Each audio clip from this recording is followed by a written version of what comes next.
श्री स्वामी समर्थ कथा श्री स्वामी समर्थांच्या दत्तावतार श्री स्वामी. श्री ब्रह्मा विष्णू महेश जगताचे मालक विश्वाचे दयाघन जगताच्या उद्धारासाठी त्यांनी वारंवार पृथ्वीवर अवतार घेतला.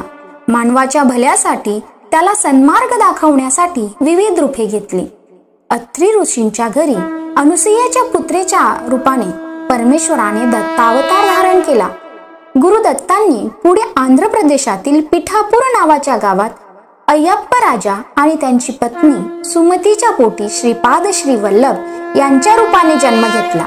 तर श्री नृसिंह सरस्वतीच्या रूपाने जगाचा उद्धार केला. पुढे श्री नृसिंह सरस्वती कर्दळी वनात गुप्त झाले. तेथे त्यांनी 300 वर्ष तपश्चर्या केली. श्री शैल्य येथील त्या कर्दळी वनात एक लाकडे तोडायला गेला.